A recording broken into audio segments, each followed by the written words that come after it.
tonight.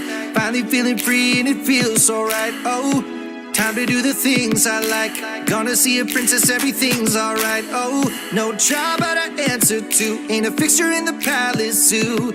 No, and since the carbonite's off me, I'm living life now that I'm free, yeah. Told me get myself together, now I got myself together.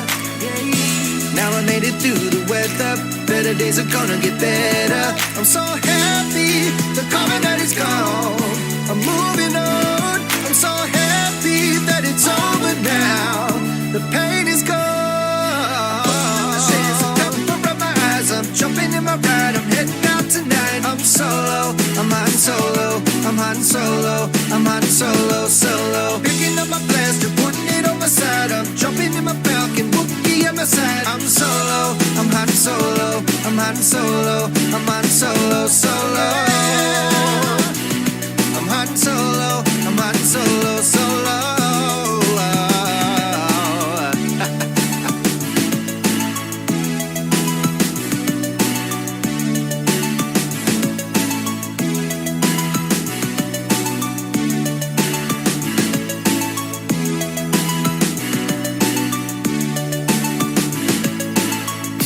Now I'm feeling how I should join the alliance, it feels so good. Oh, stop feeling misunderstood. Back in the game, who knew I would? Oh, so fly, time I spread my wings. Loving myself makes me wanna sing. No, oh yeah, yeah, yeah, yeah, yeah.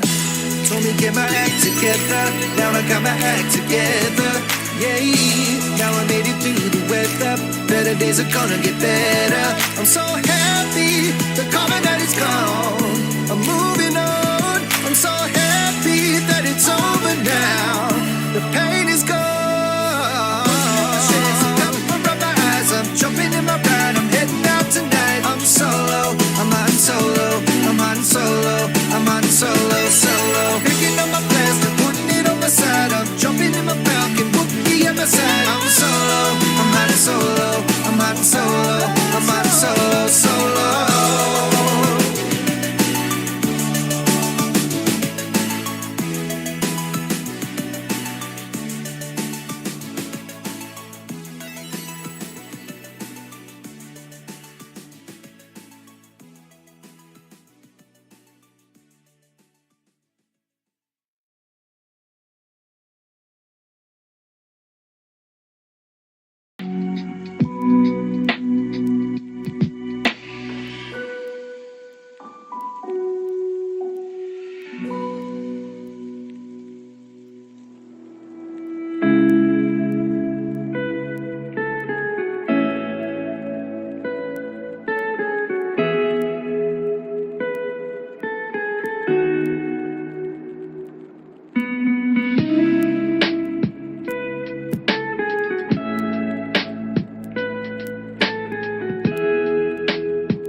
All right, hey everybody, welcome to Escape Reality Star Wars Talk. We're here to talk about Quest for the Hidden City, but we also got some Star Wars news that we want to talk about. So we'll talk about a couple things first. Mm-hmm. Immediately, we already have a disagreement about a subject today. Mm-hmm. So let's get into it. First off, they announced that Son of Star Wars is getting her own comic. Yeah. Yeah. I'm excited. We like Sana. Yes, we do. Her great grandma, great grandma or whatever. Yeah. We're not a fan of Senator Staros. Sana's cool though. We do like Senator's daughter Staros though. Yeah, just not. So two-thirds of the family that we've met ain't bad. But Sana's fun. I'm interested what they're gonna do with her. I need to catch up on Afra. And then I can know where this might go. Because obviously, Sana is a key part. Afra was having a bad time. Well, also Sana is a key part of the Afra stuff going on currently. Yeah. So, let me see what they've said, though. If this is going to be... Because it could take place in a different time, so that way it doesn't interfere with the Afra stuff. True. Because that's the thing. Like, when Sana first showed up in the Star Wars comics, she was claiming to be Han's wife. Which was, on paper, true, but like in spirit, no, because Han and her had done a con where they married each other as part of the con, and so Sana decided to get a little extra money out of that because at the time she was a bounty hunter, and this was between episodes 4 and 5. Oh boy. So she's like, I'm gonna capture Han for Jabba. So, yeah. Obviously, now in the comics, we're in the 5 to 6 era. Yeah. And obviously, Sana's come a long way from bounty hunter trying to... Like, she's gone from bounty hunter trying to capture Han to somebody who agrees with the rebellion in spirit, for the most part, and works with them. In practicality. She's a lot like Han. It's like, oh, I'm going to get a little bit of a payday out of this. But it's also the right thing to do. And then... Now she's gone to full, like, back to kind of doing payday gigs. Yeah. Because she's working with Afra on that mentality. Except it's kind of screwing her over because Afra keeps getting them in more and more trouble. Yep. So I'm interested in what this could be. It'll be written by Justina Ireland. Oh. So, yeah. It's the woman who keeps breaking our heart. She is very good at what she does and making people very, very sad. She's also just really good. Like, yeah. I mean, she's given us some of the best High Republic characters, I think. Some of. Because we get Test of Courage from her, and so we get Vernestra Rowe. Yeah. And Emery. And the good Staros. Yeah. Thinking about it. It actually makes sense for Justina to write this. Yeah, it does. Because she knows the Staros family at this point. So I think she understands the character. Also, this is no relation to that. However, apparently, Vernestra gets, like, her ability to crash ships from Stellan. Because Stellan's really bad at it. Yeah, Stellan's also cannot fly ships. Staying in comic realm... Yeah. Next year is the start of the 40th anniversary for Return of the Jedi. And so that probably means we're going to get a few things next year. We're probably going to get, so every time we've hit a 40th anniversary, we've gotten From a Certain Point of View book, which is basically a collection of short stories surrounding that specific movie, but from the point of view of, like, the side characters, like background characters. And so... And some main characters, like the Obi-Wan gets a certain point of view in both books for both A New Hope and Empire. But now we're gonna get one for. It's not announced yet, but we're getting one for Return of the Jedi this up next year. What is announced, however, is Marvel is doing their 40th anniversary series of comics for Return of the Jedi, and they're doing a bunch of one-shots. And they're going to start with Jabba's palace. So they're going to do a one-shot that focuses around Jabba's palace. And so Here's a little blurb that they released.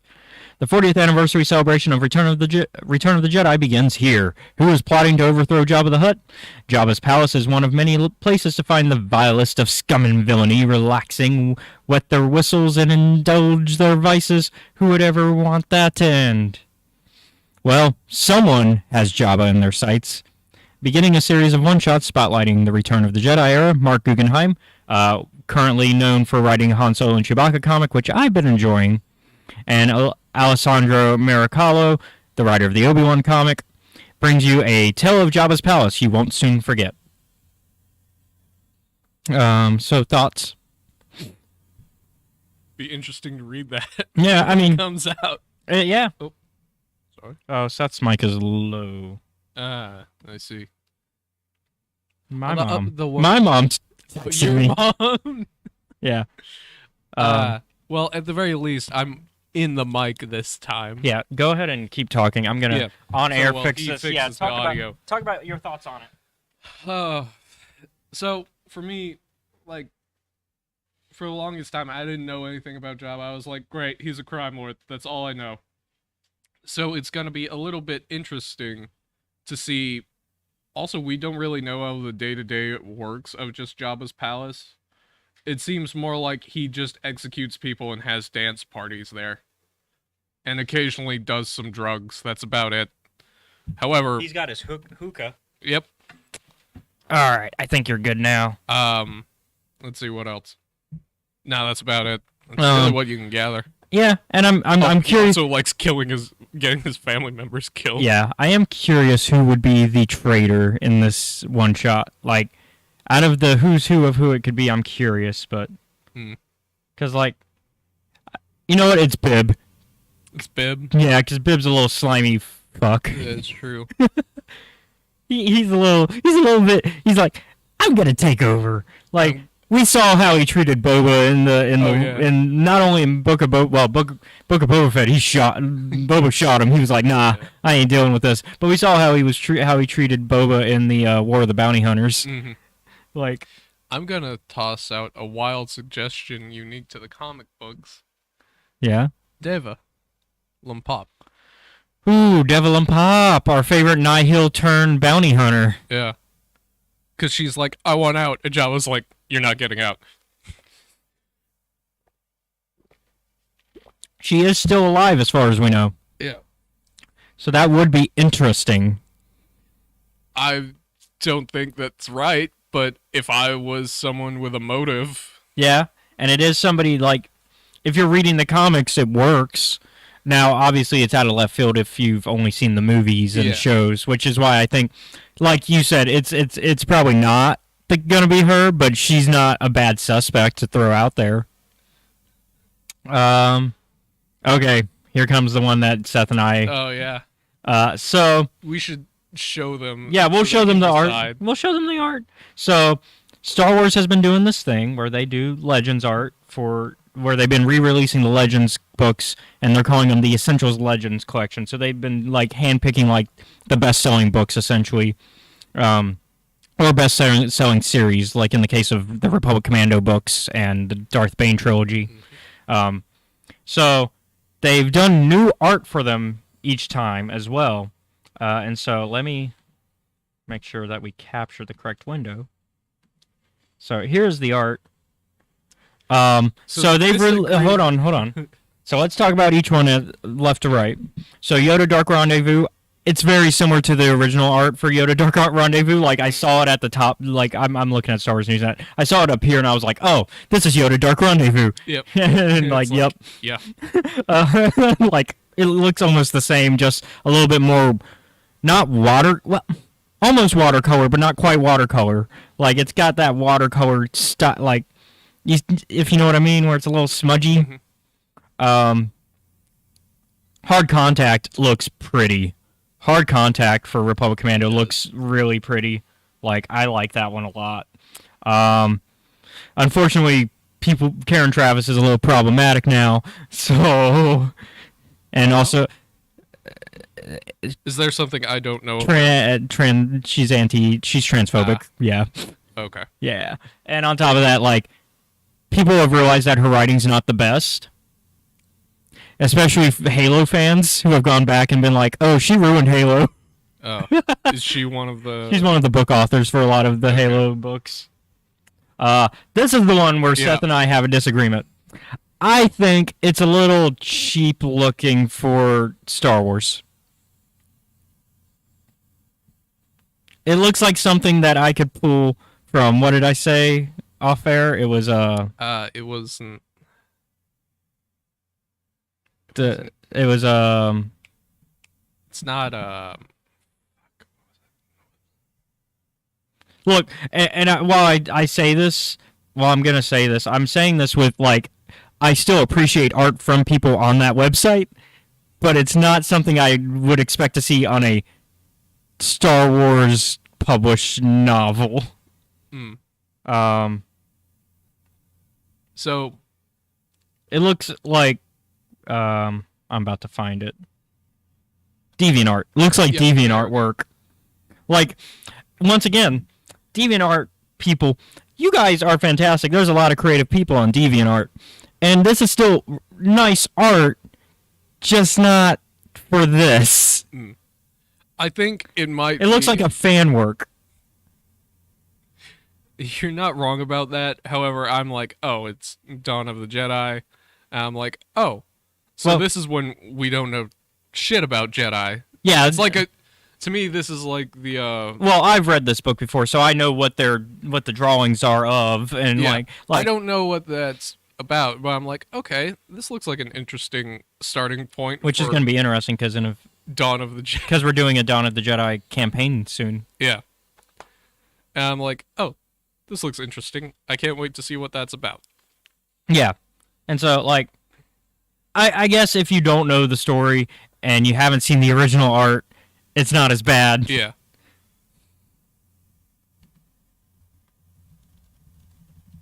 Into the Void. This is the original art. Ignore everything else. Original art. You get a lot of the same ideas. I kind of wish they had done it similar to what they did with Republic Commando, because that's really pretty. Like that, I think that's the prettiest out of the 3 new books. Yoda Dark Rendezvous, you might as well have slapped the original Yoda Dark Rendezvous cover, because they did nothing to change that one. The meme. Corporate needs you to find the difference between these 2 pictures. They're the same picture.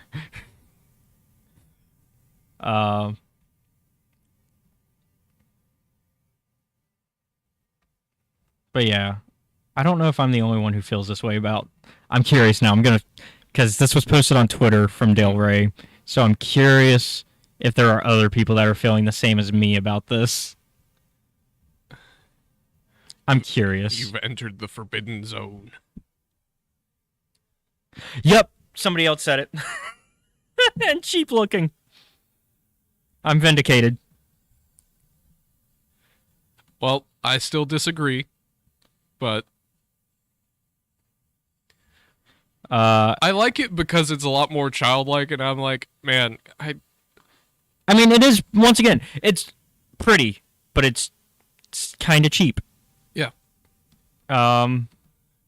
You're like, oh, this is too poor for my blood. That's not what I mean. You know what I mean. You know what I mean. But once again, credit to the artist though, because it is good looking art. It's just not what I would expect. Yeah. They did say that no new audiobooks for the re-release, because for some of the re-releases, whatever will you do? Well, I'll listen to the audiobook that they already have of them. They are, because some of them they have re-released audio, like new audiobooks versions, new versions of the audiobook rather, because some of the audiobooks are so old that they're from the 90s and they kind of need a revamp. Like they've been doing that for the X-Wing Rogue Squadron book series, because they re-released the Rogue Squadron book series from Michael A. Stackpole, and then they also did the audiobooks. All right, so 2 more things to talk about news-wise. All right. So Dave Filoni and Kathleen Kennedy met with the Ninth Jedi creators production IG. That makes me pumped. Yeah. Now, of course, it doesn't mean anything. It could mean that they're talking about them for more Visions stuff.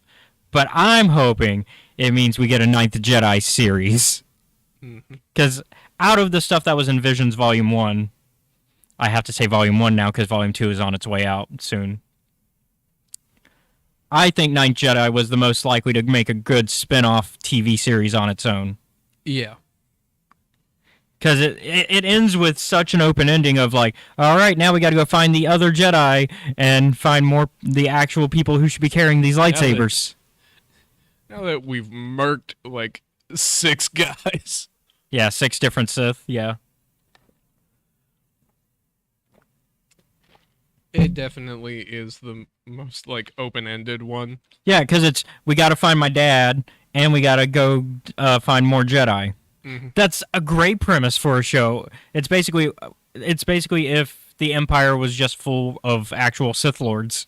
And so it's like, and then you have, like, this looking for your father story, which is very anime, mm-hmm. along with finding the other Jedi that can carry the lightsabers that her dad made.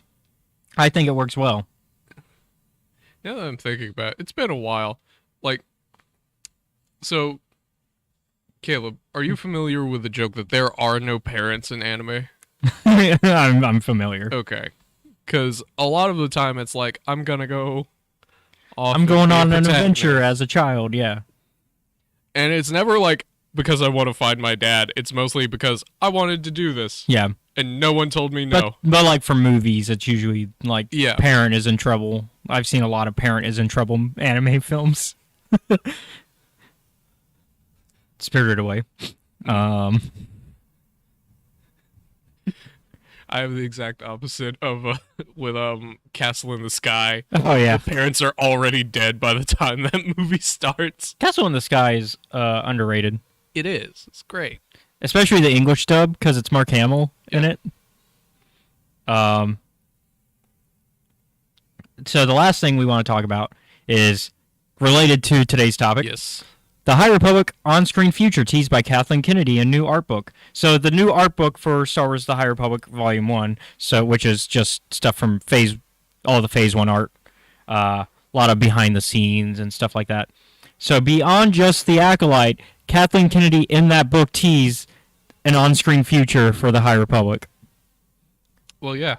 Beyond the Acolyte. Obviously, we know the Acolyte. I said beyond the Acolyte already.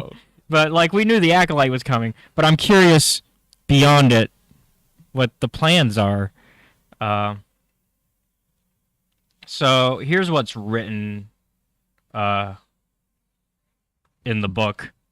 If this gamble succeeded, this being the High Republic, the story anchoring the new interconnected multimedia initiative stood to open up new storytelling opportunities beyond the page, allowing publishing to evolve into an incubator for new characters and era that could later appear in games or on screen, a role reversal for the department typically tasked with sustaining interest between tentpole projects and big-screen movies that nonetheless honored the genesis of all stories in films, games, and television. So basically, role reverse. You normally, when it comes to movie studios and their books and stuff, usually the books are doing the light lifting of just, hey, remember these characters from the movies. Now they want the books to do the heavy lifting and have the films, games, and television be the thing that are like, hey, remember these, here's a little bit more of these characters that you already like. And I kind of like that. Yeah. It's a good way, because books are a good way to test the water on new characters that maybe you don't know if it'll work out. And I think the High Republic has been a very successful initiative.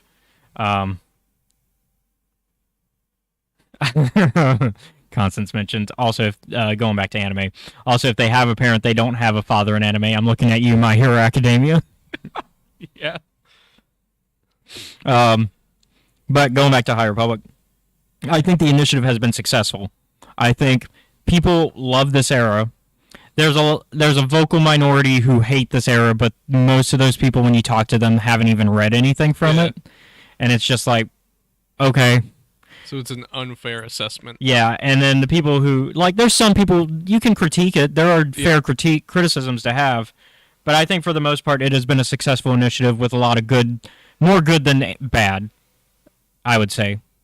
In fact, I would say there's been some weak spots, but there haven't been any bad spots. That second book in the...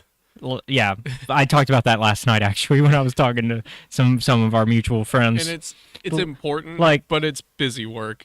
Are you talking about Are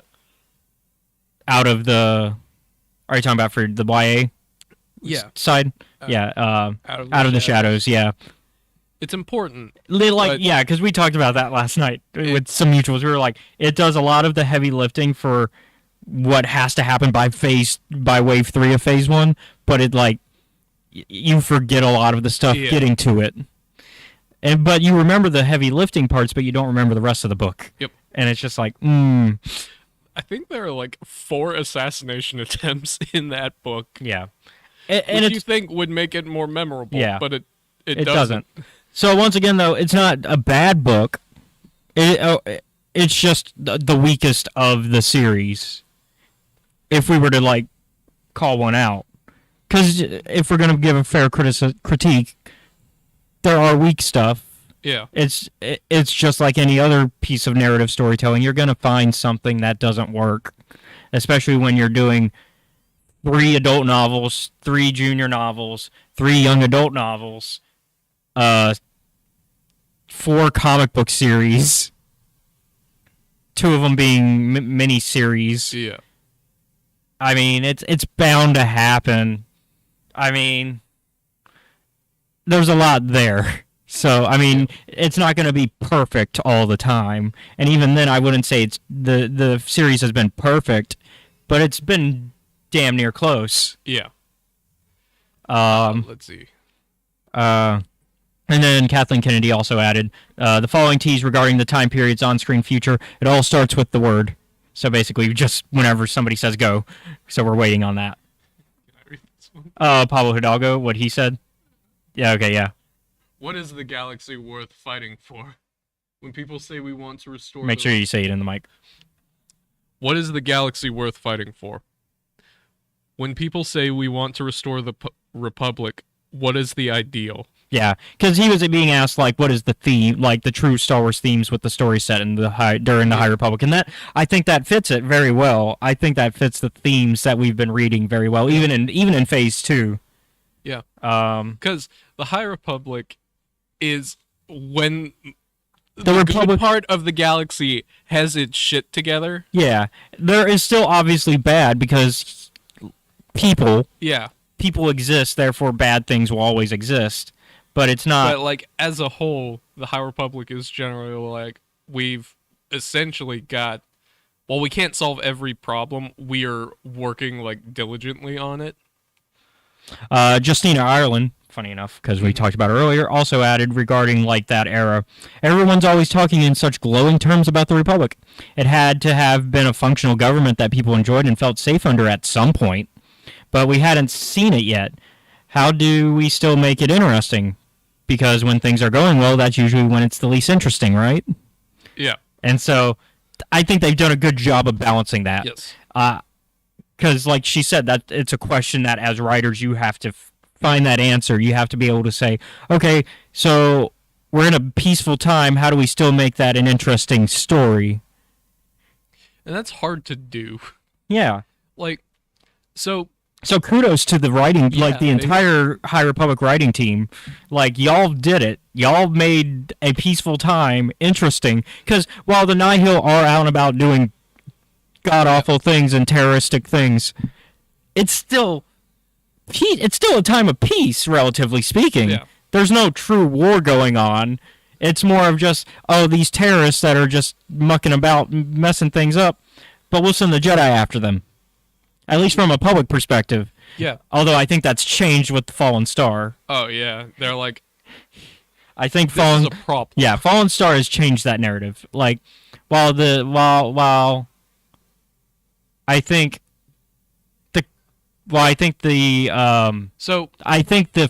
Republic Fair problem was also a big event. Yeah. I don't think your everyday citizen was like, oh, it's the end of the Republic. Yeah. No. I think with Starlight Beacon falling, however, there might be some people going, oh, it's the end of the Republic. Or at the very least, the Jedi can't defend us. Why should we count on them? Yeah. Yeah. Like they can't even protect their own space station that we worked with them to build. Is what that argument's going to come down to. Yeah. And that's exactly what Markion's counting on. He's not... While the Nihil are a problem, up until, like, the point of the Republic Fair, your general populace was probably more like, that's an Outer Rim problem. Yeah, because, and even though we are in a time in the Republic era where they do care more about the Outer Rim than, say, in the prequel era, it's still the Outer Rim, and therefore people still care less about the Outer Rim than the core. If you're not born in the Outer Rim, you won't care about the Outer Rim. Exactly. And that's it's like, yeah. And this is gonna be like a brutal thing to say.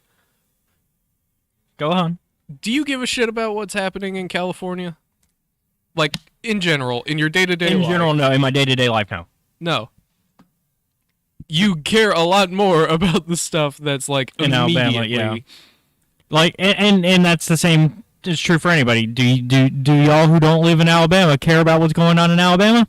Probably not. And I'm like, but... Hell, I probably don't care about what's going on in BFN, Alabama, like the backwoods parts of Alabama. Like, I don't care. However... I mean, I do, but I don't. Like, yeah. You care because it's closer. Yeah, but not as much still, because it's still... The Outer Rim is basically BFN. It is. It's there. No one cares. Especially because a lot of the time in Star Wars, the Outer Rim is depicted as... It's the backwoods. It's the backwoods. It's the backwoods. Yeah. It's your farmers and your like it's traditionally your agricultural planets and your like the places that nobody cares about in Star like even in the real world it's less cared about. It's still worried about but less so. Yeah. And so it's like so then the Republic Fair happens and then let's call it it's Space what BFN. it is. Let's call it what it is at the Attack of the Republic Fair. That's like a huge... I've made the comparison before. That's like a terrorist attack. Yeah. And they're like, oh shit, no, this is actually a little bit more serious than I thought. Yeah. Whereas their attack in the first book was more of a piracy attack. Yeah. Because you had the space battle, Krr, whatever. I forget. I was talking about it last night, but I forgot the name of it now. It begins with a K. But that space battle that happens, the big space battle, that was more of a act of piracy than anything. Yeah. And then, and same thing with the land, where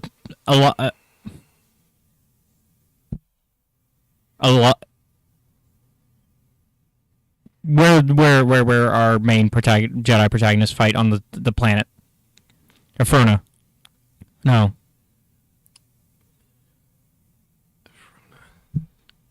Where our boy Bell fights. Yeah, Afrona is right. Afrona? Okay. Yep. And it's like, oh, this is just another pirate raid. Yeah, it's another pirate raid. Like, Light of the Jedi is just a bunch of piracy raids. Yeah. And then, like, the one big terroristic, something that could be classified as a terrorist act, wasn't even on purpose. Yeah. It was an accident. Like, the Great Hyperspace Disaster is just that. That one's like, whoops, I accidentally created the largest car crash in history. Yeah, during a piracy act. Yeah. That wasn't what was supposed to happen. Like, it benefits us slightly, except even Markion's kind of like, no. Like, it benefits slightly in that it's a nuisance to the Republic, but then it also becomes a nuisance for them. And it's like, that wasn't what we were supposed to do. And then Markion has to get new paths. Yeah. Because he's like, fuck, how do we get around this? Yeah, he's like, damn it, I have to pull out the map and map out the back roads. Yeah. But yeah. And then, like, Falling Star happens, and it's like, now the rest of the galaxy is like, okay, the Nihil are, for real, a problem. Yeah. Because, like, they get as far as Corellia in that same book. Yeah. Now, that one is stopped thanks to the heroics of the Jedi. However, they're like, we were this close If they hadn't been there, we would have been completely fucked. Yeah. So now the general populace is like, oh shit, this is a problem. We have to actually go out. We thought we got them all. Apparently we didn't. Yeah. And it's even worse because now they've, like, destroyed an actual, like, monument to peace. Yeah. Because Starlight Beacon was that. Yeah. It was a monument to peace. Like, one of the things I've... Well, because Lena So, the Supreme Chancellor at the time, this was part of her Great Works projects, which are basically, like, how I think it was FDR did a bunch of, like... The alphabet soup programs. Yeah, all these major things that were good for the Republic that were supposed to help, the government out and also be useful for the people. And so you had Starlight Beacon as the first of these great works that got finished, and then you had the Republic Fair, which was supposed to be kind of similar to the World State Fair, like how we used to do the World Fair, which we don't do anymore, I don't think. But, like, it was supposed to be this great act of peace for everybody. Yeah. And it's why they held it out in Valo, which is Outer Rim, because they're like, oh, well, we're going to reach out and show, yes, even though not every Outer Rim world is part of the Republic on paper, we're going to treat you the same as if you were, which definitely by the prequel era is not how the Outer Rim is treated. Yeah, no. And we're seeing the starts of that in Phase 2. We're seeing the beginnings of the Outer Rim starting to be treated better. Yeah. And, like, how the Outer Rim is kind of like, we don't know if we want to trust that because you're outsiders. Yeah.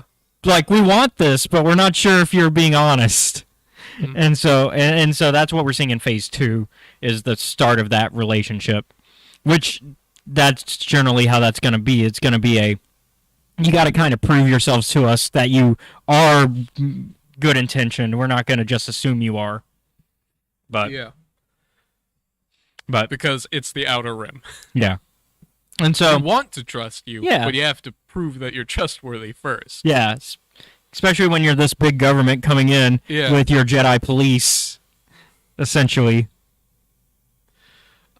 Which, at this point, the Jedi are not the Republic's police in the same way that they are in the prequels. No, they're not. In the prequels, they are... they are absolutely the Republic's police. Yeah. Go on. I know I've said a very dangerous thing by throwing that out there. That's why I'm laughing. Because I know certain people that are in our mutuals will be like, yeah, you're right, but I don't want to think about that because the Jedi are more than that. Jedi are nuanced. Yeah. So I will once again say what I've always said. I believe firmly in the separation of church and state. Yep. I mean, the Jedi are very much nuanced, and it's very hard to have that conversation about the Jedi because, I've explained to you, like, how, because we have some knowledge from the future and are reading the High Republic, to the characters in the High Republic, that's the present. However, seeing, like, So tying the Jedi closer to the Republic, I'm like, oh.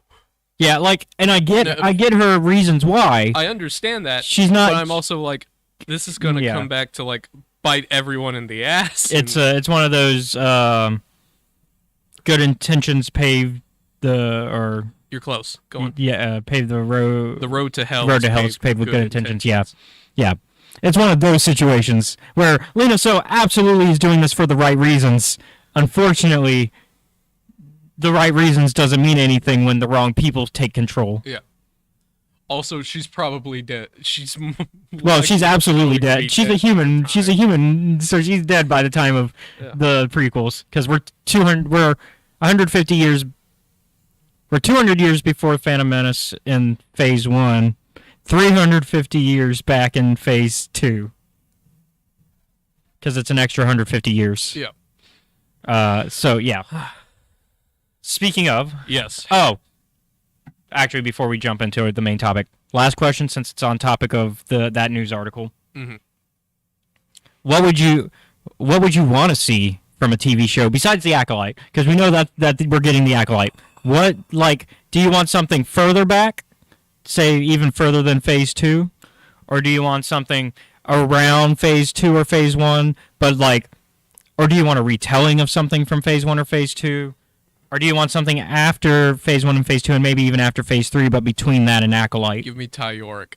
You want Ty York. I want Ty York. Just give Ty York a show? Yeah. Maybe, do you want it as an adaptation, or do you want something new? I want something new. Okay.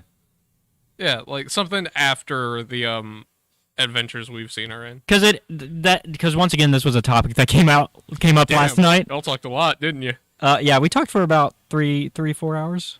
So yeah, a lot of stuff came up. Ty York is a Jedi who, in my opinion, has the best quote of like, "Shut the fuck up, I'm not a Jedi." I don't know. Ahsoka still has that "I am no Jedi," which is pretty awesome. But Ty York's is more of a "Don't call me that." Yeah. Whereas Ahsoka's is just a badass one-liner. Yeah. Ahsoka says it. Ty lives it. Yeah.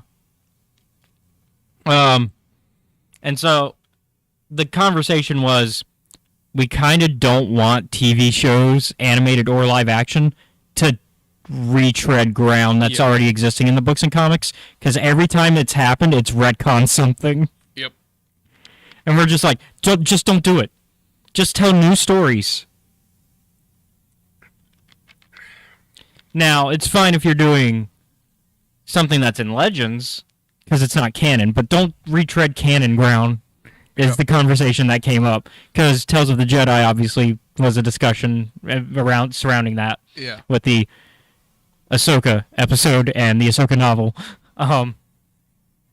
So, like, I kind of agree with that, although I kind of wouldn't mind, but if you're going to retread the ground, either do a one-for-one, or just don't. Or just don't. Or not at all.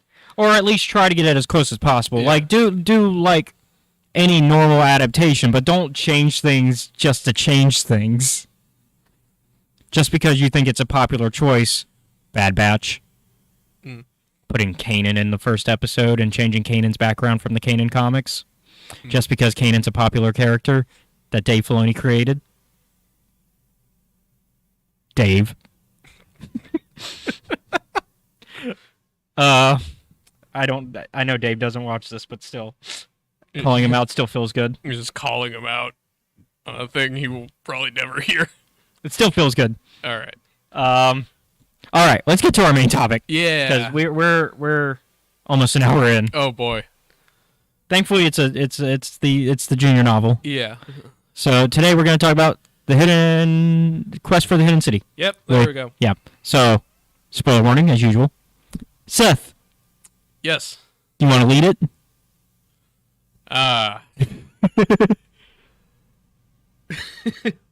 You weren't expecting that because I didn't warn you, but no.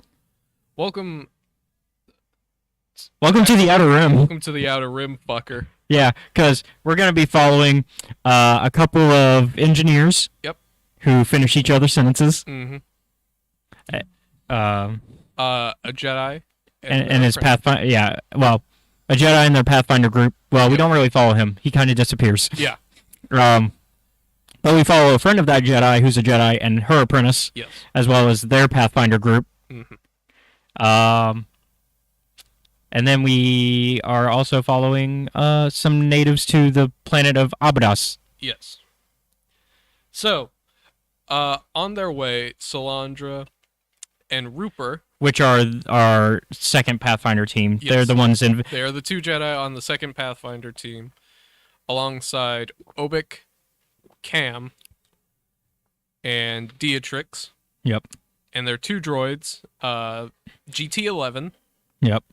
And their actual Pathfinder droid, because GT-11 is not the Pathfinder droid, but their actual Pathfinder droid. Whose fucking serial number name I don't remember. I will pull this up. Don't worry. Thank you, Wikipedia, for. I got like. You got really 8. Yeah, you got a lot of those names. I honestly don't remember all of them, and so you nailed it. Like when you said it, I was like, "Yep, that's right. Yep, that's right." But I couldn't think of it on my own. So you did a good job. Amos. Yeah, Amos is one of the other, because he's one of the engineers. Yeah. Because it's Amos and Cam, right? Yeah. Because Amos and Cam finish each other's sentences. Yeah. Dietrix is their pilot. It's 9. So is 9B theirs? 9B. Or is EX9B? Is 9B theirs? Or is that Rock's? Because we get 2 EX droids, which we have been introduced to EX droids before. We've been introduced to Pathfinder droids before. I'll wait till you're done, though. I think it's... Yeah, let me see here, because there's 8C as well. Yeah, 8C was Rux. Okay. So, yeah, so we've been introduced to EX... Let me point this out. In a previous episode, we've been introduced to EX droids. Because they were Pathfinder droids. Basically, they're used to scout ahead and then report back. We were introduced to them in the Dexter Jetster short. Oh. Okay. Because remember, they found this old EX droid, and they were like, yeah, it's got this location to this planet that like was lost and has all this treasure. The EX is short for exploration. Yep. That was dumb. I had no idea that's actually what it stood for. I think, well, I mean... I'm kidding. I think it stands for, well, let's see. EX droids.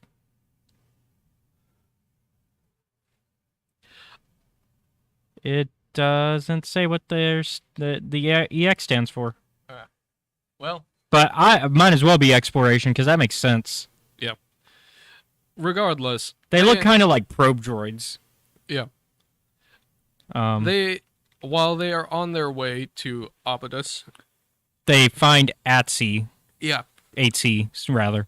And 8C is beaten to shit and is giving a message, but it's one of those, like where the tape has been, like, fucked up. Mm-hmm. Due to interference, probably, from a bunch of stuff. Yeah. And they essentially get like a really broken up static message. If you've seen a horror movie that starts with a distress beacon, you've seen this sequence before. Yeah. And so basically let's be real. That's what happened. So here. basically they get the message that, okay, Master Rook is in trouble. Yeah. We need to go look into this. And so they're like, well, thankfully the planet is not that far away from where we're going. Yeah. So let's just go there. So first they go to Abydus, though, because they got to make contact there. Hold on. Malik is Rock's apprentice. Yeah. We almost forgot about Malik. I'm just going with Malik. It looks like it could be Malik, though. Yeah, but I'm doing this for a very certain reason. Knights of the Republic reasons? No, it's because I'm choosing to pronounce the Q as a K. Oh. Because Malik is also, anyways. Malik. Malik. Looks like Malik. I'm going with Malik. Okay. But so they go, welcome to Abydus. Should we also talk about the other story that's going on? Because there's a story. That's the A story. And then there's the B story. Let's talk about the B story, which is about this father and son. Because that's the second chapter, I think. Yeah. Is the they show us the B story. Because I think they show us just Cam and. Actually, it's the other way around. Oh, is it? Does it start with the B story? It starts with the B story. Okay. Which is, welcome to Gloam. Fuck this place, man. Gloam, more like gloom. But yeah, this father and son are stranded on this death world where there are monsters, supposedly. And basically, the father is Spence, the son is Das. Das, Spence, not tore his leg, but he hurt his leg. Yeah, making it to where he can't really go too far. Very far. So they have a camp set up, but Das has run into the monsters before, and his dad's been like, okay, well, don't go too far from the camp then, so you don't run into them again. Das has been ignoring that. Yeah, but that's not by choice. It's because they've been eating scrabblers. Yeah, which are these lizards. Yeah, it's basically these rock lizards that they scrabble, which is why they're called scrabblers. And they've been getting further and further away. Yeah. On top of that, Das has kind of been a little more explorative about it, because he's like, I should probably look for other landmarks that are useful while I'm at it.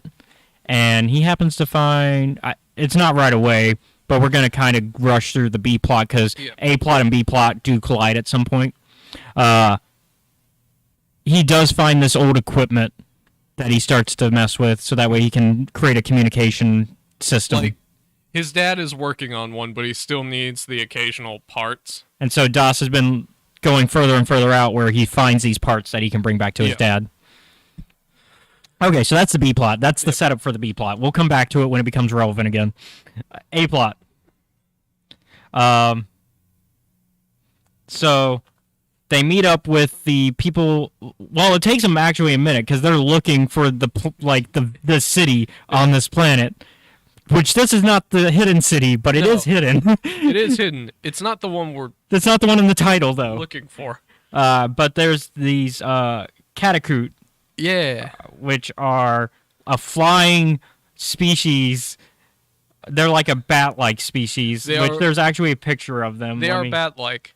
I'll pull up the picture for them. They do not actually fly. These ones don't. These ones don't, but they can't. They used to. It's implied that their species anymore. Used to be able to fly more. Yeah. Yeah. Their wings are vestigial now. Yeah. Let me pull it up for y'all. Because this is a picture in the book. Yeah. And the sickest burn from Middick about her own wings happens like not long after that. Yeah. Like. Rupert. It's like.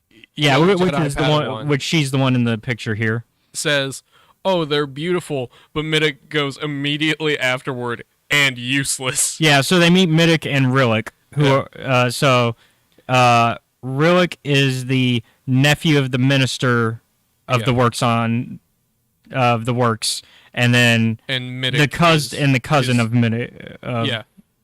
And Middick is his daughter. Oh, Middick's his daughter. Got it. Yeah. Yeah, so Rillick and Middick. Father and daughter. We're getting a lot of father and children in this. Yeah. And so throughout this, though, Rillick is kind of like they're getting to know them, and they're trying to figure out, okay, how do we get from Abydos to Gloam? And they're like, oh, you don't want to go to Gloam. It kind of sucks there. Like, it's bad. It's bad. There's monsters. Also, there's this thing called, like, the Miner's Curse. Yeah, which is coming up because Rillick is getting sick. Yeah. So the reason that they're on Abydos and why Gloam is also important is there's a lot of mining operations going on both worlds for a lot of minerals that are important for the galaxy. And so they're like, hey, we need these minerals so that way, especially because right now, right now, Abydos there's that forever war still going on. Between Iram and Arono. Which is fucking everything up. Yeah. But what is also doing is affecting everything else, because that's how that goes. And Abydos is going through a bit of a power shortage. Yeah. And so even more reason they need those minerals. Yeah, and they called out to the Republic for help, and they're like, hey. Which is why the Pathfinder group is there. Yes. And so when they get there, the first meeting is very tense. Yeah, because Rillick is like, I don't really want you here, but my people called you here, so we're stuck with you. And so they eventually concede and decide, okay, yeah, we'll take you there. Yeah. But Rillick is also hacking and coughing and dying. Yep. And so he actually collapses. Yeah. Meanwhile, Cam and Amos are like, we'll take a look at the power. Yeah, they're working on, they're engineering. We'll see what we can figure out here. Yeah, there are smart boys. They're engineering. They're like, goddamn Rubik's Cube of a power box. Yeah, and so because Rillick falls, who is it that decides? Obik. Yeah, Obik decides. Obik's like, I'll look into this. Because Obik's their medic, that's right. I like Obik. Yeah, he's a medicine boy. And he's a Marialan, which we have, I mean, outside of Clone Wars, we haven't seen too many. It's the same race as Barris. Yeah. It's like, all right, time for me to go and... Oh, yeah, we have some in Jedi Fallen Order, too, because second sister, but... And he's like, okay, time to go and figure this out. And Rillick is like don't even try, man. And he is like, well, I have resources that I can use that maybe you didn't. Yeah, because basically they've been told for decades, essentially, that there's a way to cure it, and then the people who are working on the cure give up. Yeah. And so Obik's like, nah, I got this. Let me look. Let me try. Because Obik is, once again, he's a medic. Yeah. So, like, he's kind of obligated to at least try. Yeah. And so... But I also... This is one of the few times I will have sympathy. It does get very tiring after a while of, like... Yeah, it's kind of... We're so close. We only have a week left, and then it's like... We can't do it. It's kind of like real world talk, kind of like a cancer patient being told, "Oh yeah, we're gonna." And it's like, thanks. And then you go into remission. You're like, "Cool, I did it," and then you don't, and then you're sick again, and it's like, like, why did you even bother telling me? Yeah. So I get it. It's one of those things where it kind of sucks. Yeah. Does not excuse the things Rillick will do later in this book. No, or the things he did already. Or the things he did already, yeah. Because he's already done some awful things. We just don't know that yet. Yep.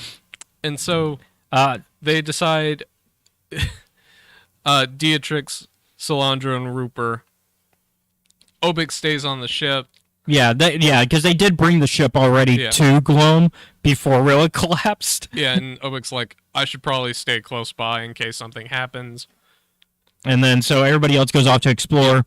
They kind of split into groups. Yeah. Because the Jedi stick together and then the non-Jedi stick together, which is an awful split, in my opinion. I feel like a Jedi should have been in each group. I'm okay with this. Like, it's an awful in the sense of that's not a very smart strategic, but for story purposes, it's good. But for a strategic sense, it's bad. Yeah. I can see that. But I'm also like, oh, thank God. Fucking finally, we can see what normal people are capable of. And they hold their own. Yeah. Because they run into a few of the creatures. They don't run into the worst of the creatures. Yeah. I think our Jedi do. Yeah, the Jedi get it.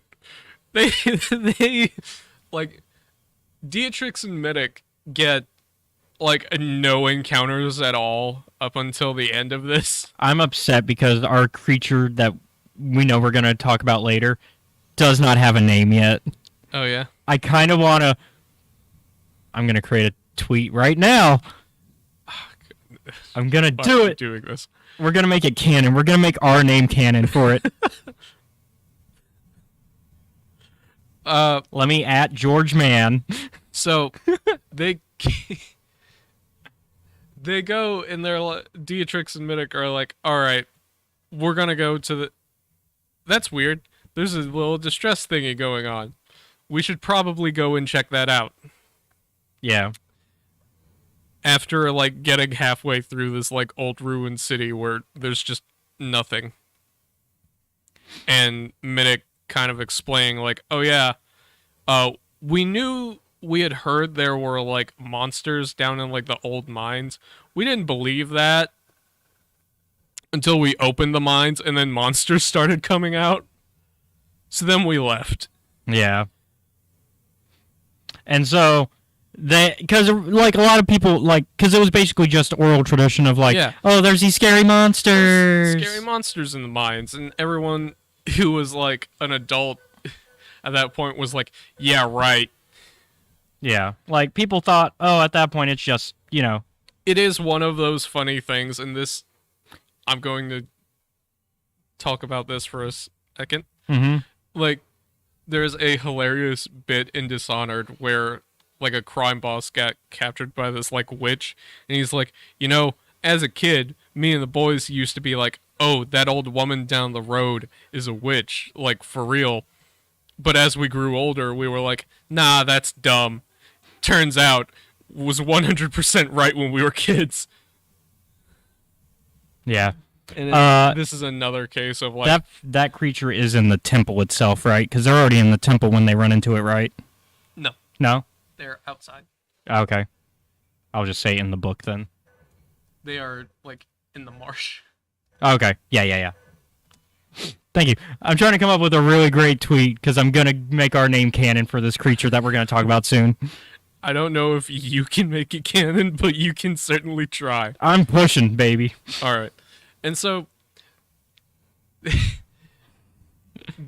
Dietrich and Middick go and encounter, after looking and following the distress beacon created by Spence and Das, who had a fucking rough night because the monsters, as they've been called, changed up their pattern. Because normally they would go during the night and just, like, hole up in their cave and wait it out. Like, when the sun was setting, essentially. Monsters showed up before the sunset this time, and they got Das across the shoulder, and it's like, oh, thank God. It was in a non-vital area. But they've been, like, dealing with these, like, undead, not undead, with the monsters all night. Yeah. And so when because at a certain point, Das decided, oh shit, the beacon's still outside. I need to go out and get it. Yeah. So that my dad can turn it on.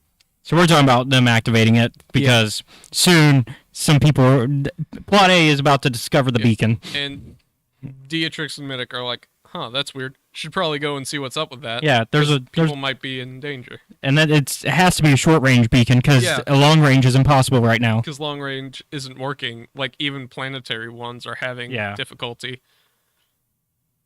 And meanwhile, with our Jedi, so we haven't discussed this, but Rupert has a unique ability. Oh, well, can we talk about her weapon then, besides the ability? No, that's Salandra. But we can talk about her. Yeah, let's talk about Salandra's weapon, because it's going to come up pretty soon.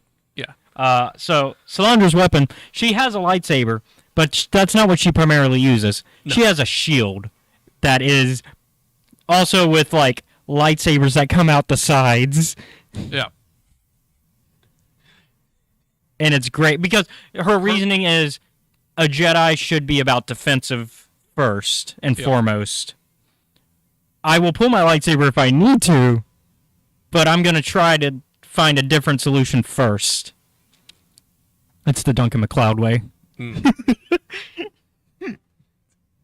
That's a setup for the other podcast, for the Highlander podcast. This? No. Yeah.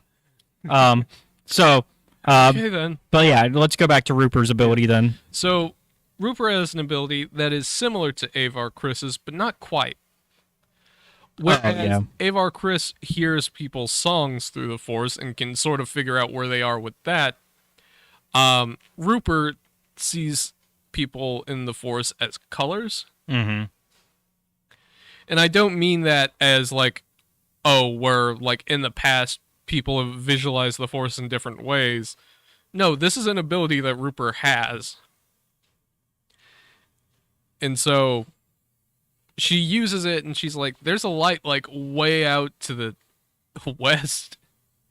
And she's like, we should probably go and see that because that light is, like, fading and quickly. And Salandra and Rupert are like, and Salandra's like, all right, Padawan, let's go then. And so they follow. Unfortunately, this leads them into the wetlands and the marshes where there are some, what are we calling them? We are calling them Gadir. The Gadir. Which are... which, by the way, if you are on Twitter, please retweet what I tweeted about that. It's Escape Reality 94. Please feel free to retweet to George Mann and Star Wars that they need to make Gadir the canon name. And make the hashtag Gadir trend.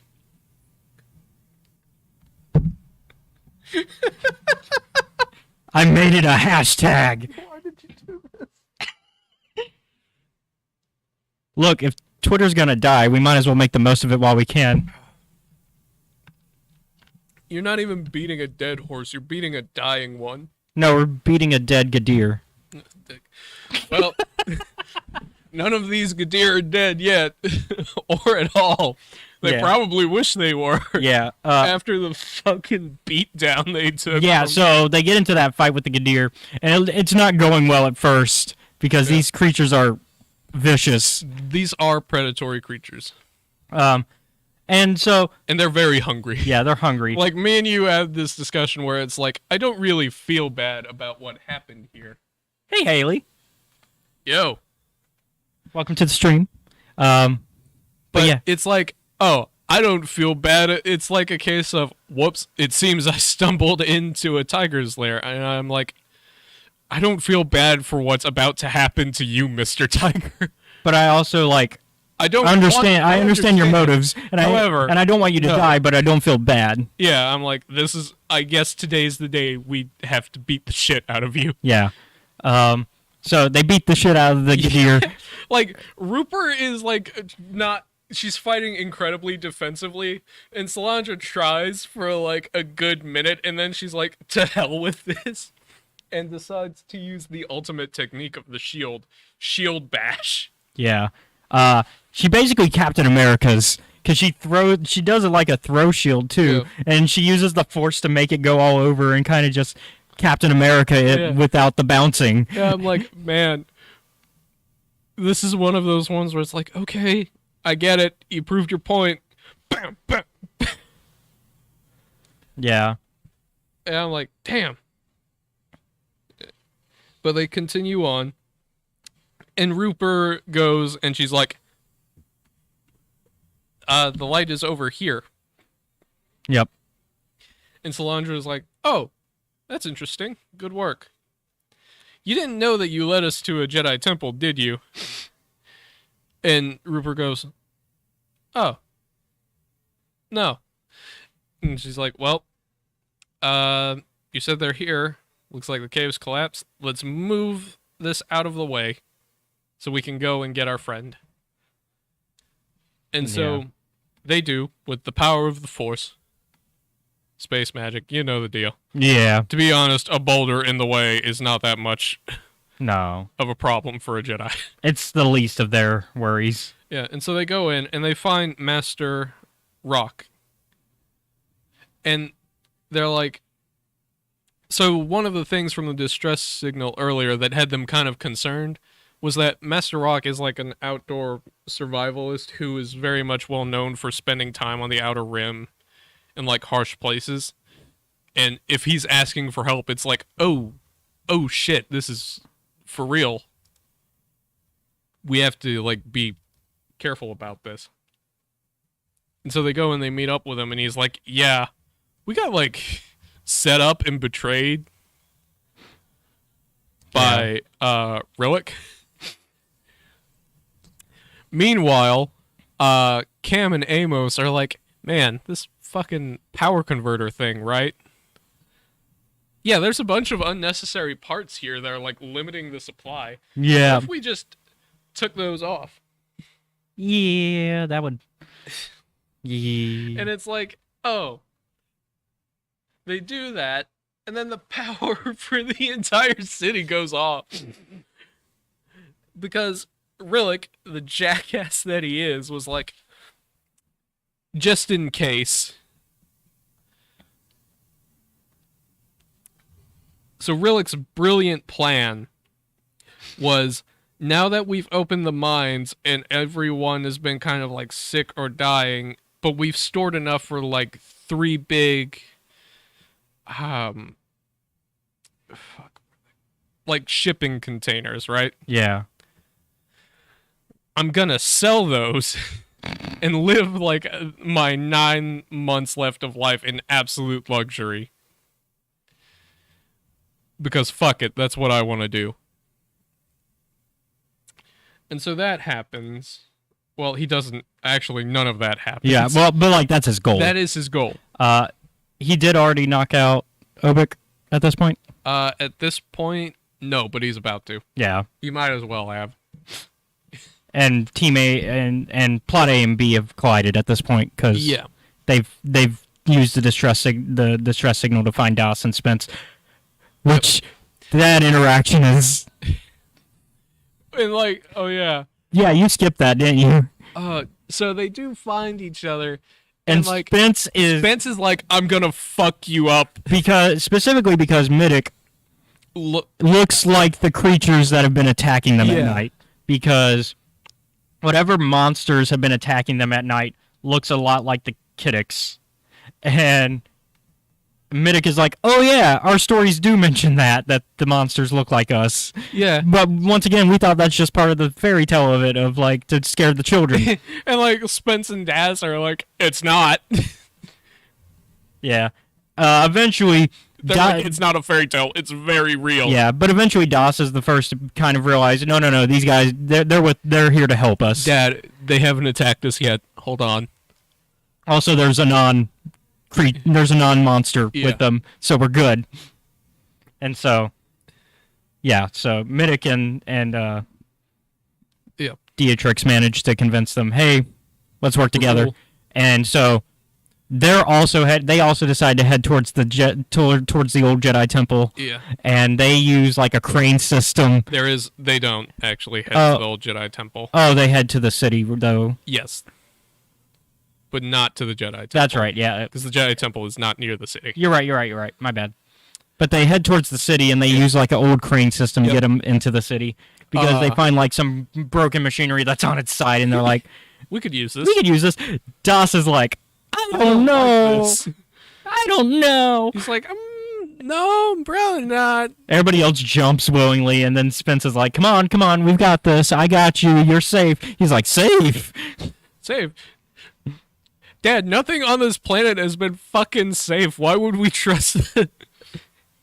He's like, I already did it. That's how you know. Yeah. And Das is like, well, I did go out into where those monsters are, so this would be the least of the scary things I've done. He's like, never mind. Yeah. So I've been fighting monsters all day. Why am I worried about falling to my death? So he jumps as well. Yeah. And so that's when everybody kind of reconnects, plot A and B, except for Obik and Rillick, because they eventually meet up in the city. They do. One important thing has to happen first. Oh, yeah.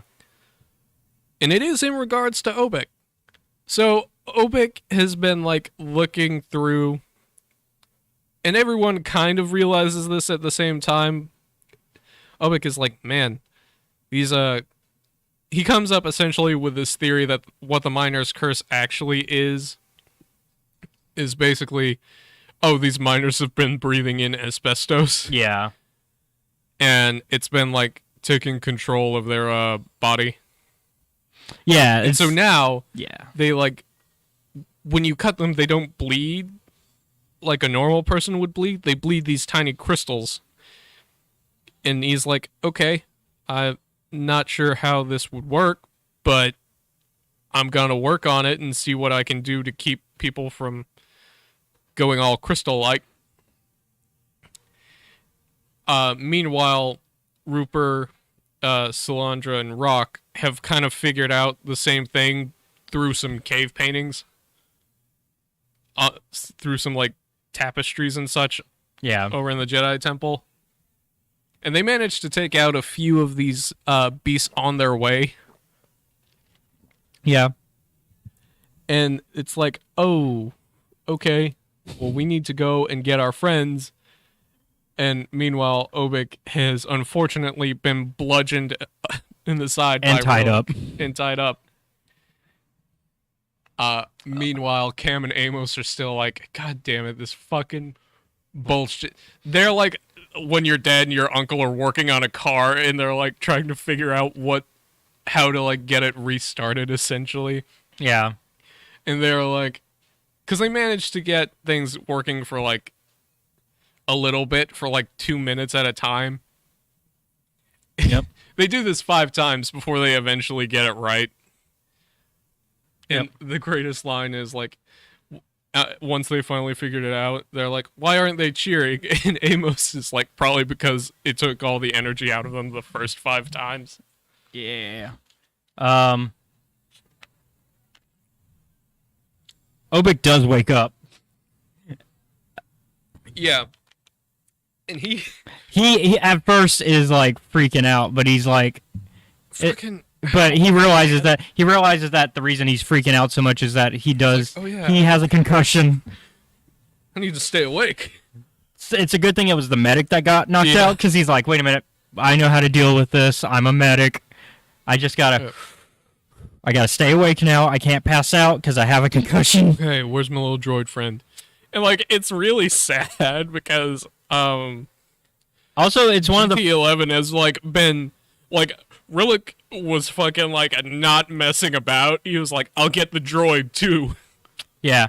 And so GT11 was like, I'm gonna pretend to be dead. Yeah. Until Obik wakes back up. Yeah. So we can like ambush him. Yeah. So Obik pretends to be mad at Rillick to call him in. Yeah, it's still tied up.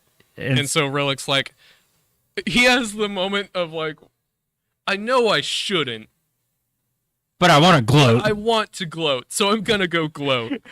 He's like, should I do a villain monologue? Yeah, I'm gonna do the villain monologue. I shouldn't, but I'm going to. It's like, it's that trope of the villain knows he shouldn't monologue, but he's going to anyway. Yeah. so he goes into monologue, and then of course Obik immediately takes that opportunity to strike. Yeah. GT11 pulls up and he's like, hello. Yeah. And like Rillick is unconscious now, so he's not much of a problem. And Obik goes over to like the short range comms and he's like, hey, everyone, like, they get the comms working back on Opidus as well, and the power is restored. And they go, hey, yeah, there was a really weird setup thing over here.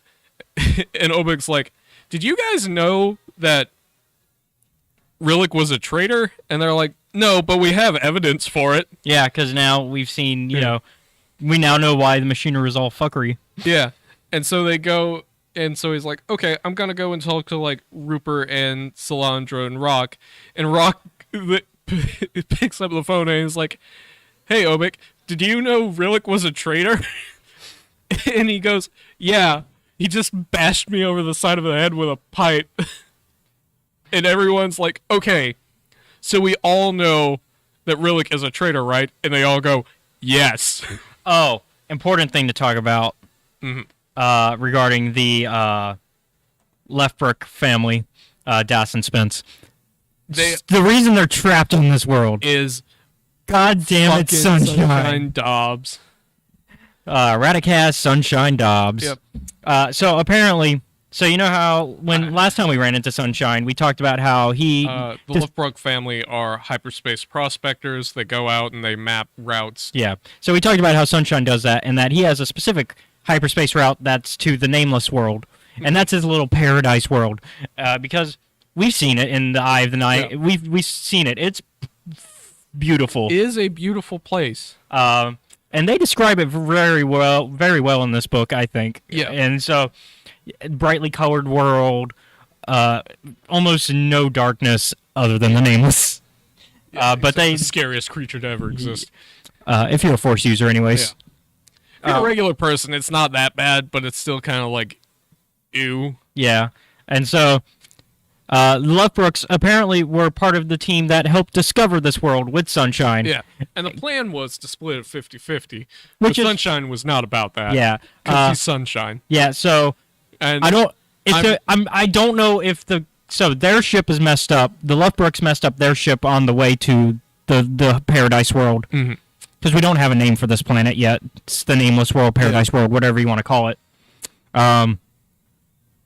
So Sunshine's like, oh, I can give you a ride, and we'll go back to Batuu. Yeah. Which is the place that the Disney park for Star Wars. That's where you're supposed to be, is on Batuu. All right. So he's like, we'll go back to Batuu together, and then we'll turn in this path, and we'll make profit. Yep. So it's not implied that he fakes his ship crashing, because even they're like, no, his ship was fucked up. Yeah. But I feel like it wouldn't be beyond Sunshine to fake it not working. But basically, Sunshine's ship also stops working well. He lands here on Gloom, and he starts repairing it, and they're like, okay, well, we're going to hop off real quick and explore the world a little bit. Sunshine took that opportunity to throw their shit out and be like... It's like, here's some rations, losers. Goodbye. Goodbye, and takes off without them. Yeah. And so that's how they got stuck here. So goddamn it, Sunshine. Yeah. And earlier in the car, I was like thinking about this. I'm like, the last person who had the route to Sunshine's place got shot. And now I've been thinking about it. I'm like, oh, that's right. This is the children's book. We can't have... Except that was the young... Well, no, young adult novels you can usually get away with a little bit more, but... Yeah, I was like, oh... because that's a little bit out of character for him, but I'm like... It's not too out of character for Sunshine, though. He still left them for dead, essentially. Like, he gave them a fighting chance, but essentially left them for dead. Yeah. And it's like, oh... I feel like it's actually worse. Yeah, it is. Like, because it proves he's an idiot. Well, yeah, because he also didn't know that Gloam was as deadly as we now know. Because they just landed here at a chance. It could have been any world that he left them on. It just happened to be this world. And so... Yeah.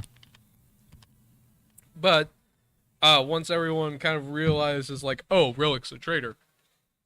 Hey, has anyone seen Beatrix and, like, Middick? And they go, yeah, no. They went to explore this, like, old city. Yeah. They go, oh, fuck. Yeah, because it's bad. It's bad, because the mines that they reopened are there. Yep. And I don't remember why they went back there. Yeah, I can't remember exactly why. I think they just got curious of what was there. I think they were like, we should check it out. Oh, it's because they're still looking for Malik. Yeah, and they also don't know Malik. Sorry. Yeah, they're looking for Malik, and they also don't. And they're like, and also the rest of our Pathfinders, the other Pathfinder team. But also that team of the Pathfinders don't know they even found Rook yet. Yeah. So they're still looking for like Malik, Rook, and the previous Pathfinder team, and that's why they go there. Yeah, because Team A and Team B of Pathfinder teams don't have communication right now. Yeah. They just have communication with Obik. Yeah. And well, no, actually, no, they barely even have that. Yeah. It's just Obik and our engineers that have communication, really. Yeah. And so, yeah. Well, Obik can, like, talk to Rupert and Salandra and Rook and Amos and Cam. He can't talk to Beatrix. Yeah. And so he can't warn them, like, hey, wait, no, don't. We've already found who we can. Yeah. Time to come back. So everybody has to converge on the hidden city except for... Well, no, it's everyone, right? Everyone but Obik. Yeah, everyone but Obik. That's what I thought. Yeah, because he's keeping an eye on Rillick. Yeah. He's like... Everyone but Obik and Cam and Amos because they're on a different planet. Yeah. Well, yeah, Cam and Amos are still on Abydos. Mm-hmm. But... And so they go, and they're like, oh no. There were a lot more people here. And and they start to realize... And Team Jedi is like, hey... Oh shit, our friends are like way down there. This is also when we learn what happened to the city. Yeah. So that disease... So that disease, right? So the more they mined, the worse it got. Yeah. And I'm gonna be real. If you've played like the last... It feels like the first Uncharted game, almost. I was going to say a more recent comparison would be the newer Resident Evil game. Yeah. But it does have that first Uncharted, because the first Uncharted ends with zombies. Yeah.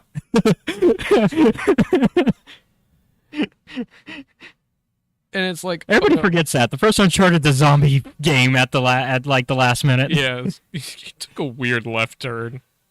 But it makes sense, because it's supposed to be, you know... And so they go in and they're like, oh shit, our friends are down there. We have to get them back from the bottom of the mine. Yeah, because they've been going deeper and deeper into this shit. Yeah. And like, to be fair, they like held their own. Yeah. For a long time. But yeah, they find the crystal zombies, as you have dubbed them. Yeah. I think that's actually... Okay, so it's just Gloam Monster on Wikipedia. Zombie and then Gloam Monster, to be more specific. Yeah, we gotta be specific. We don't have a name for them either, so... No, we do not. But they go, and they're like, after some difficulty, they're able to get them out. And they're like, okay, fuck this. We've been getting a lot of zombies in canon, by the way. They're like, okay, we can't deal with this. What are we going to do? And it's like, we're going to collapse the mines. Yeah, because we can't deal with this. There are too many. We don't want them to cause more of a problem either. Yeah. Like, Gloam has to, at some point, become habitable, and the only way to do that is to stop this. Yep. And so they, with the power of the Force, they shut down the mines as hard as anyone can shut down anything. Yeah. And so they're like, all right, time to go. Unfortunately, Rillick is going through it. Yeah. He sort of stumbled outside. He's basically decided, you know what, if I'm going to die, I'm going to go out, like, doing what I want. Yeah. And so, once again, he monologues. And he started monologuing. And this is when he's, like, full on, like... Like, the transformation is starting for real. He's like, I can't see anything out of my, like, right eye. Like, I'm growing, like, weird stalactite claws from my feet. And it's like, oh boy. Yeah. And so... They still help him. Like, because everyone's like, fuck it, run to the ship. Get that shit going, Obik. Yeah. We do not have the time to stop. And they do. And they even help Rillick. I'm like... It's more than he deserves, but... They're Jedi, they're going... Yeah. It's more than he deserves in a sense of, like, God, he's fucked his daughter over so hard by doing what he did. No, Rillick is the cousin. Cousin. You said daughter at some point. Midik is the daughter. Yeah, that's what I'm saying. He fucked his daughter. Midik is not Rillick's daughter. Oh. That's what I was confused about, because I was going to say Rillick's cousin, and then you said daughter, and that threw me off. No. Yeah. But yeah, no. So, I'm trying to remember, because I was half out of it when I finished this book. Okay. So, Rillick's fate. Rillick is fucked. They're like, essentially, he will spend the rest of his life in a hospital. Okay. So, he's alive, but like, almost in a comatose ward, essentially. Might as well be. Got it. Midik made it. We can slow the transformation down, but we can't stop it. And then Midik made it, and she's kind of taken over what Rillick was in charge of now. Yeah. Because Middick's like, okay, somebody's got to fix how my cousin fucked things. Yeah. And then Das ends it going, I'm going to join the Pathfinders. Yep. Because it's essentially the same thing as what we were already doing, except now I'm helping people. Yeah. And Spence is like, okay. That you know what? That makes me proud of you, actually. That's a good move. Spence is actually proud of his son, and he's like, what do you want, son? He's like, you grew up a lot from our awful experience. From the hell planet, you grew as a person. Yeah. Good job. And so overall, there's one last thing. Yeah, go ahead with the last thing. So when they were running away, Rooper briefly hit her head net to stop for a second and found a lightsaber. Yep. That's not hers or Rock's or Solandra's, and she's like, okay, now that I'm done talking with people, I need to go and give this. I think I know whose this is. I need to go and talk to Rock. Yeah, because it's... Yeah, and Malik's. She hands over the lightsaber, and it's like, fuck. It's like, you're the one who deserves this, and we need to talk about, like... Hey, this belonged to your kid. Yeah. And it's like, he's gone. Like, we didn't know Malik very long, but it still hurt. We didn't know him at all. Yeah, we didn't know him all, but it still hurts. It's like, oh. It's a scene we've seen, like, several times in fiction. And especially in Star Wars when it comes to Padawans dying before their masters. Yeah. Like, and this one is one of the, like, ones where it's not just, like, an age thing. This is one of the ones where it's like, this is part of the territory that you kind of sign up for. It doesn't usually happen, but it is a thing that can happen. Yeah, because they're going out into unknown areas of space, so it's likely to happen, unfortunately. And so the book ends on this, like, man, Rupert reflecting, like, at first I was like, yeah, adventure, excitement, but now I'm also understanding that alongside that, I have a responsibility. Yeah. As a Jedi. Did we also talk about what Salandra is planning to do after this mission? Salandra also lost a Padawan, and she is planning to make a pilgrimage to Jeddah. Yeah, she plans to join because she hasn't done that in a while. Yeah, and so Rupert almost decides to also. I can't remember if she finally decides to go or not. She makes a decision. Because Salandra asks her, and she's like... Yeah, because originally she was thinking about it earlier in the book. She's like, I want to go as well, but I don't want to force myself to join Salandra if Salandra wants to do this by herself. But, like you said, Salandra asks her, and Rupert says no after this. Yeah, because Rupert realizes, I'll let you do your thing, and then I need to find my own path, essentially. And so... while we have some sad moments in this one, this is actually the lightest of the Phase 2 material so far. Because there's a couple deaths, but they're all, like, they're characters that we don't meet at all, or they're not characters we grow to care about as heavily as, say, Path of Deceit. Yeah. So I give let's go ahead and, give our final thoughts. I'm giving this a 6.5 or a 7. Damn. Because it starts off slow. My reasoning, I'll explain. I think it starts off pretty slow, and it takes a minute to really get into. I think the B plot is interesting with Das and Spence, but it's not enough to really draw me in immediately. But then once we get everybody on Gloam, that's when it picks up. If you know what I mean? Yeah. And by everyone, I mean, like, our main group that's going to go to Gloam. Once everybody that's going to Gloam is on Gloam, I think that's when the story really picks up and gets into gear. So I'm giving it a 7 for sure, actually, because maybe 7.5, because it's passing, it's a good book, it just takes a minute to get where it's going.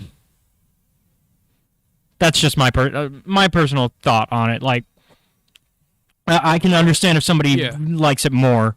Like, I'm not going to tell somebody, hey, if you like it more, you're wrong. If you like this more, that's great. I'm glad somebody does. It's just, it takes a little bit longer for me to get into it. I ended up loving it by the end of it. It just took a minute. Yeah. I am going to give this book an 8. Once again, I could almost give it an 8. I'm almost there, but it needs to be a little bit faster in the beginning. Yeah.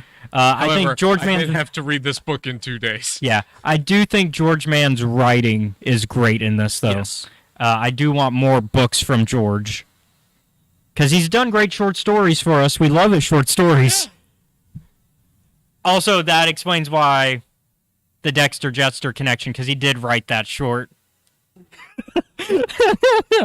So that explains why they connected it to... he was able to connect it so easily with the EX droids. Good job on that, George. I want more of your work. I'm excited. I think he's the one writing Battle of Jeddah for the audio drama. So, okay. So we got something good going there. All right. I think that's gonna be it for this episode. Next week, I'm changing things a little because while the book is coming out this week, I don't want to rush us reading it. Convergence is coming out this week, but we're going to change it to next week. Not this upcoming week's review, but the week after. So 2 Saturdays from now, we'll do Convergence. The week after next. Or the week after next, yeah. Yeah, so 2 weeks from today, Convergence. Next week's episode is going to be High Republic Adventures Volume 3 because we never finished High Republic Adventures in Phase 1. Because they never released a trade paperback for Volume 3. So we're just going to have to read the comics individually. Yep. So that's what we're going to do next week. We would like to thank our friends at Mobcast Network who provide us this office space. They are a fellow podcasting group. I produce some of their their shows with them and co-host. You can find them on youtube.com/Mobcast Network as well as any other podcasting app. they've got a few shows. Cult Movie Cantina, where we talk about cult movies and we provide drink and show it to somebody who doesn't really watch a lot of movies. Currently on hiatus. It's going to come back soon though. I talked to Scotty today. It's still on hiatus a bit because we're still figuring the scheduling out. Yeah. Same thing with My Star Wars Life. We're still figuring things out for Andor discussion, and then we are also Tuesdays with Scotty pre-record stuff. Same issues.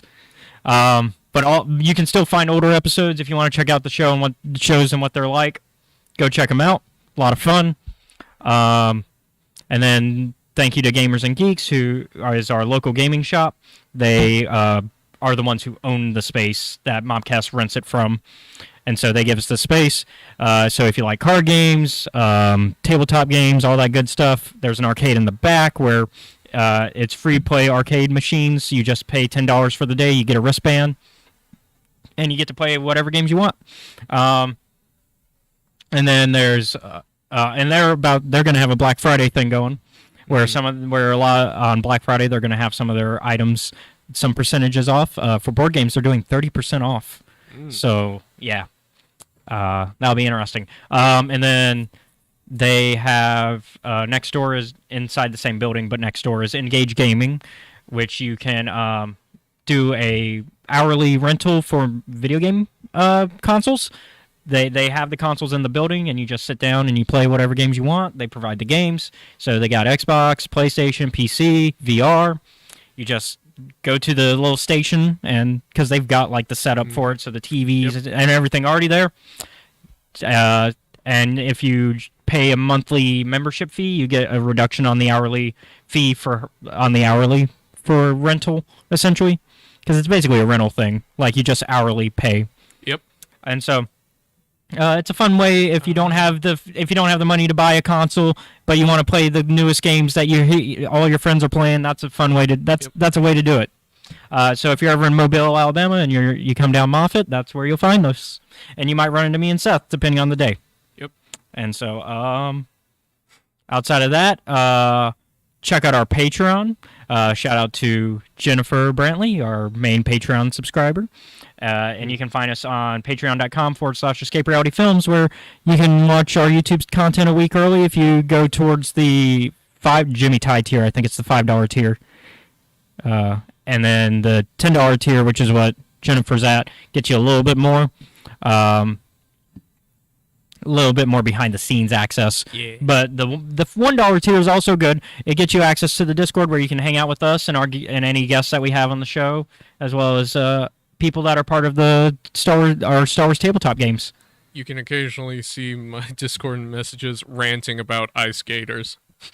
And so all that good stuff. And then, of course, even the $1 tier gets you access to a little bit of a look at the comic book I'm working on of an adaptation of my novel Superworlds, where we try to at least once a week, or as close as possible, try to put a little bit of concept art out there that the artist is working on. Colton Holcomb, great guy, love the work he's been doing for me.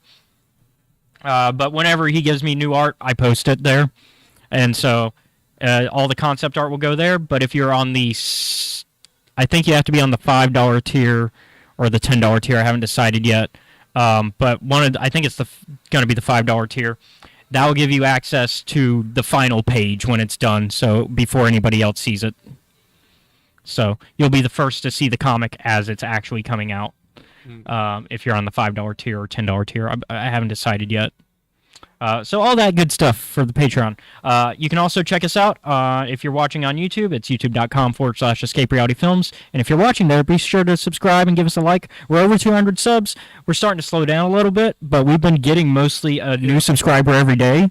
So I think we're on the right track. We're on the right track for our 400 goal for next year. Yeah. Because that's our goal by 2023, the end of 2023, 400 subs. We're going to do it. That's the goal. And then we also are on Twitch, twitch.tv/Escape Reality Films as well. And there we almost have our follower goal, I think. Yeah, we're just 2 more away from our follower goal of 100. So we just need 2 more people to follow us to get 100 followers. And then you can also find me, like I said earlier, on Twitter at EscapeReality94. Go ahead and retweet that Gadir tweet. You know you want to. And then let's get Gadir Twitter. Let's get hashtag Gadir trending. Let's do it. Oh boy. Get Star Wars and George Mann to make it canon. If they make it canon. If they make it canon. Oh. You're going to be responsible for that. I will, and I'll be very proud of it. I will be proud of it. But you're also responsible because you said the name. Actually, I came up with the name. You were trying to come up with one. You were just describing it as a gator deer, and I was like, a gadir? And so, yeah, I guess I am. I'm 100% responsible.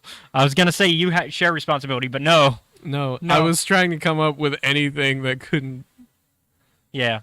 And so I think that's everything. Yeah.